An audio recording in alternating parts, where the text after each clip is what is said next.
So, people, it is finally out. It's finally out and done. I'm talking book 12 of Benedict Jacka's Alex Verus series. So, book 12 is called Risen.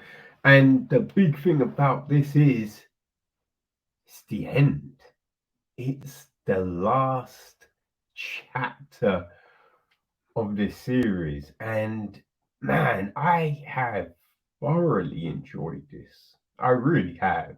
Right? It's one of those things where you can get all of these books, right? 12 books.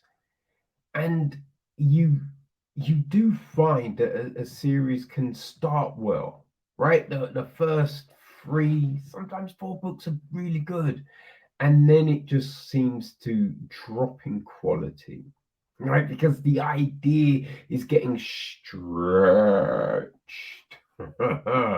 properly stretched out. But with this, oh, people, there's not that fear. There's honestly not that fear because every book for me was very good, and we saw all these changes. You know what I mean? Like the character went from one thing and he evolved and everything. It was like the Marvel Netflix shows, right? Because when you'd watched previous stuff, it's like comic book stuff on terrestrial TV. It doesn't always work for me because the stories are like one and done, and we don't often see the consequences of previous events really play out. Like a character can get injured, and then the next episode they're fine, and you're like, what? But when the Netflix stuff came, man, I just remember Daredevil, right? You saw him get beat up in one episode.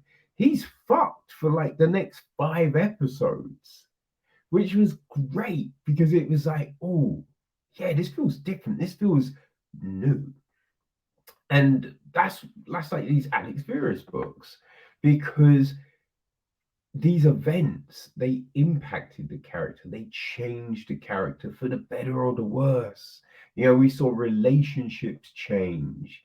It was all just very fulfilling. So how's it gonna end, right? How's it all gonna end? Well, this is the gist of the book. Mage Alex Verus has gone from a Camden shopkeeper to one of the most powerful mages in Britain. Now his last and most dangerous battle lies before him. Alex's girlfriend, the life mage Anne, has fallen fully under the control of the deadly djinn she made a bargain with, and it is preparing to create an army of mages subject to its every whim. Alex, the council, and the dark mage Richard Drack agree to call a truce to their war, and plans are made for a joint attack. Alex knows that it's only a matter of time before Drack and the council turn on each other, and neither cares about keeping Anne alive. Can Alex figure out a way to stop Anne and to free her from possession before time runs out for the people he loves? Yeah. So, a lot was going on. And the thing I like is, and we've seen this, the books often start in a place which it's not always directly after the last book finished, but in a place where you're like, oh, yes, this makes sense from what we previously read. And also, sometimes it starts in the middle of something, right? Some action and some craziness. So you just straight away, you're like, oh, fuck, what's happening, man? Where's this going? And that's what we get, right? We're in the midst of shit. But it's something that lets us really see where Alex is right now, right? We get the full breadth of his power, right? The changes that have come from the Fate Weaver and all of this.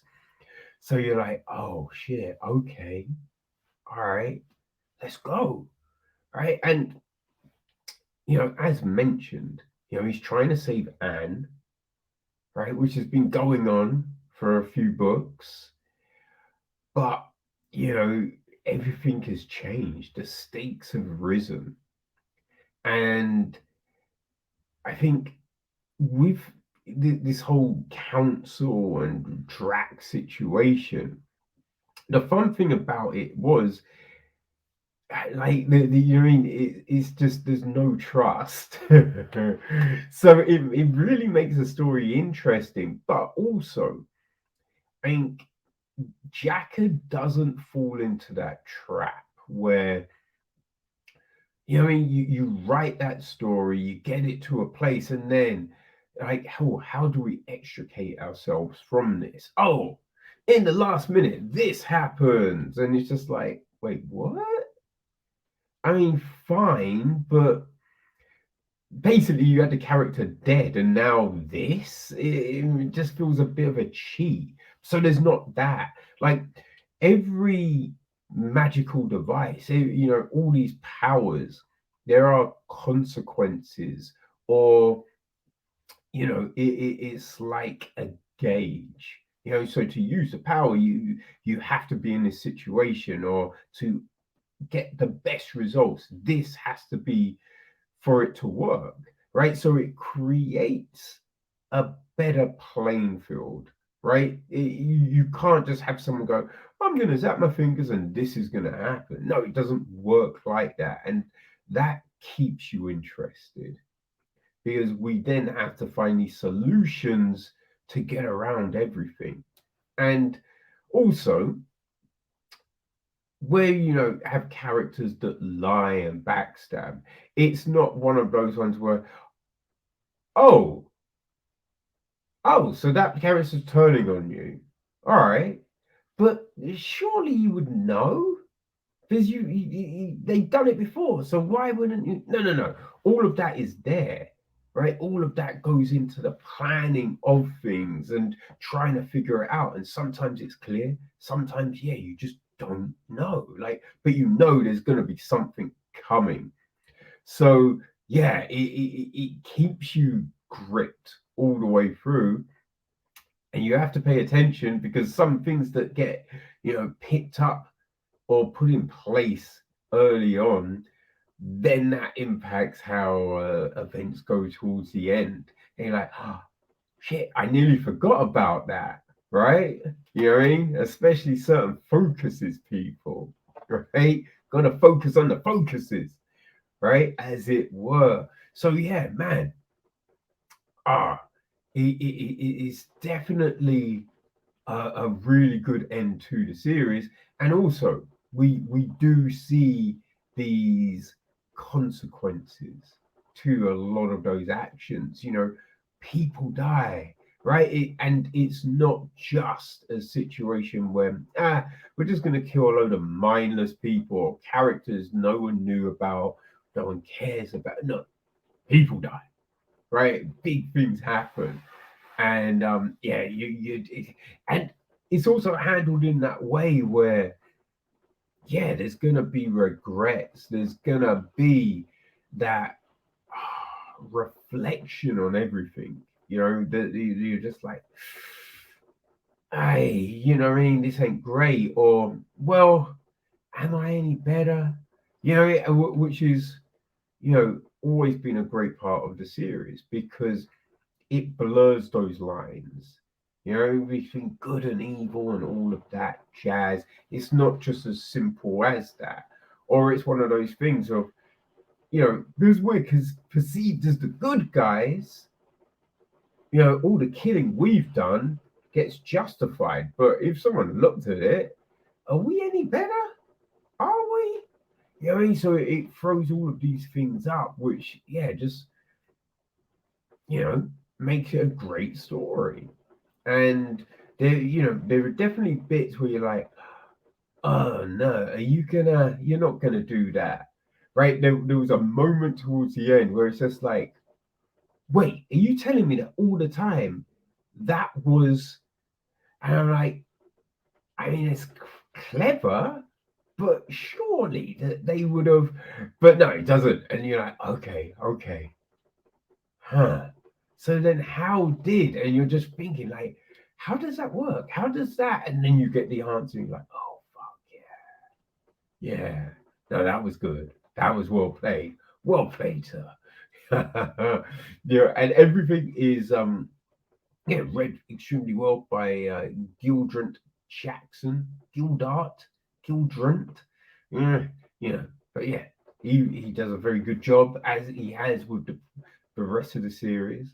But yeah, I was definitely satisfied at the end, and even with like the roundup of the aftermath and everything like that, and the last bit of like dun-dun-dun, you're just like, all right, yeah, that makes sense. Yeah, no, I'm fine with that. I'm fine with that. It does kind of leave it in a place where we could get more stories.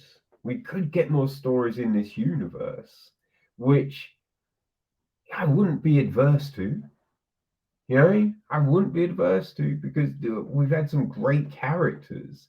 You know what I mean? So whether it's standalone stories or a new series, it's fun because we are left in a place where I mean, there's a lot to clear up, right?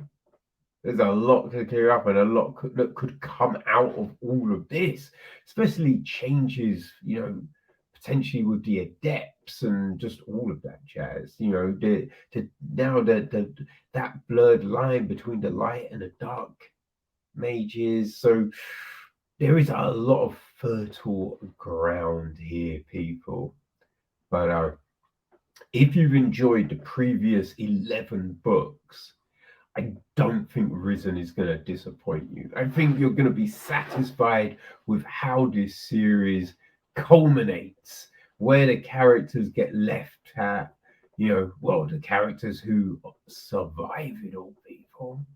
You know what I mean? Yeah, I think you're going to enjoy it because, hey, I very much did. So, yeah, audiobook, great, engaging. As I said, Jackson does a masterful job. Masterful job. So, yeah, if you're a fan of Benedict Jacka, if you like the Alex Verus series as a whole, then Risen is going to round it off nicely for you, people. So, yeah, go check it out.